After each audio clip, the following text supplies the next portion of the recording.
Welcome to Punk Rock Sherlock, and we've got some updates on the Nancy Guthrie case. It seems a glove that was found about 2 miles away from Nancy's house was found to have DNA in it, which matches DNA left at Nancy's house. So that's narrowing it down. The mother appears to match those worn by the masked man outside of her front door. The glove, discovered in a field beside a road, was sent for DNA testing. The FBI said in the statement they received preliminary results Saturday and are waiting for an official confirmation. The development comes as law enforcement gathers more potential evidence as the search for Guthrie's mother heads into its third week. Authorities had previously said that they had not identified a suspect. Now, they had pulled someone over on Friday night and taken 2 people out of a house, but those people have since then been released. And if you wouldn't mind clicking on the subscribe button, give this video a thumbs up. It really helps my channel. Now, to review the timeline again, she was abducted, they believe, Sunday, February 1st. So at 5:32 p.m., Nancy Guthrie got an Uber to go over to Annie's house for dinner, her daughter. 9:48, someone in the Guthrie family dropped her off at her Tucson home, allegedly a family member, but they don't say which one. The garage door opens, and then a couple of minutes later it shuts, assuming that she went in through the garage. Now, she's probably bye-bye in bed for a few hours. 1:47 a.m., the doorbell cam is disconnected. We saw the video of the creepy guy coming in, messing with the doorknob, messing with the door cam, getting flowers from the front yard and trying to cover it up.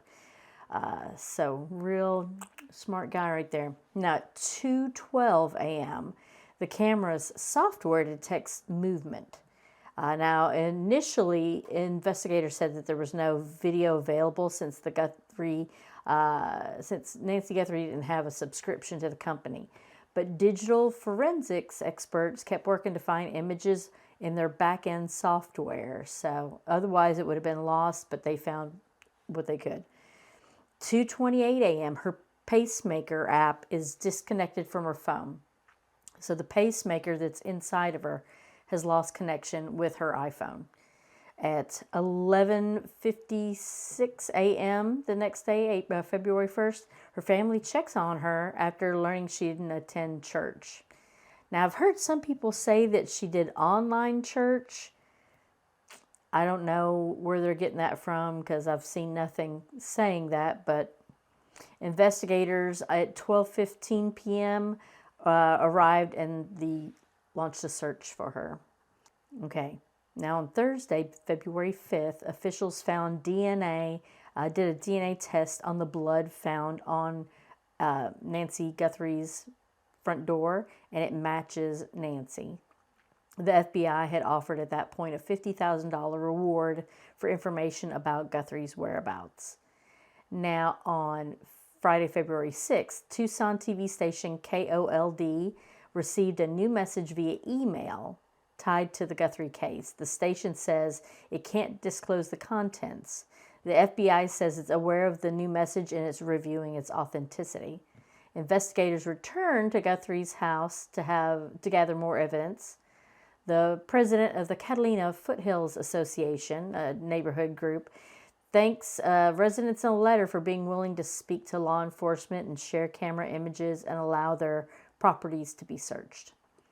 Now, on Saturday, February 7th, Savannah releases another video on social media directly engaging her mother's potential captors or abductors. She says, "We received your message and we understand. We beg you now to return our mother to us so that we can celebrate with her. This will be the only way we have peace. This is very valuable to us and we will pay." Okay, Sunday, February 8th. Detectives and FBI agents do a follow-up work at multiple locations, the sheriff department says. An investigator is seen using a pole to search the underground tanks the septic tanks, I'm assuming what they're talking about, at Nancy Guthrie's home. So poke it with a stick. February 9th, which is Monday, Savannah Guthrie posts another video on Instagram saying her family is an hour of desperation. And they believe that Guthrie is still out there somewhere. Savannah Guthrie asked for prayers and for people to report anything that they might see or hear to law enforcement. No ransom note has been mentioned. A spokesperson for the FBI says the agency was not aware of ongoing communication between Guthrie's family and the suspected kidnappers, despite the deadline was set for Monday. Now, Tuesday, February 10th, day after that deadline, the FBI says it managed to recover doorbell camera video of what's described as an armed person tampering with the camera at Guthrie's door. That's the footage that we've all seen. Wearing a backpack, ski mask with holes for the mouth and the eyes. The person tries to cover the camera with their gloves, which to me, it almost looks like there's two sets of gloves on. Just my opinion, but it looks like two sets, which would make sense if, one gets ripped. Wouldn't be able to trace it back to them because they're DNA, but it appears he's already left DNA. Following the FBI's announcement, Savannah Guthrie posts images of an apparent kidnapper on Instagram. She says, "We believe she's still alive. Bring her home." It includes phone numbers for the FBI and the county sheriff. Later, the Pima County Sheriff's Department says a person was detained for questioning during a traffic stop south of Tucson. The man, of course, was released. He tells reporters he made deliveries in the Tucson area, so I think he was the DoorDash guy. Now, on February 11th, Wednesday, authorities confirm the man detained earlier that day was released, but they didn't say what led them to stop him or conduct a search. Thursday, February 12th, investigators asked residents in a 2-mile radius of Nancy Guthrie's home to share any camera footage and report any suspicious activity they noticed in the month before she disappeared. So that's good to know, to see if anybody had been planning this coming around, I'm assuming. The FBI later doubles the reward for information leading up to Nancy Guthrie, or an arrest and conviction of whoever is responsible for the kidnapping, up to $100,000. The agency also describes the person on the surveillance video from the Guthrie's porch the night she went missing as a male, average build, about 5'9" tall. In the video, the FBI says he's wearing a black 25-liter Ozark Trail Hiker Pack backpack. So if that rings a bell for anybody.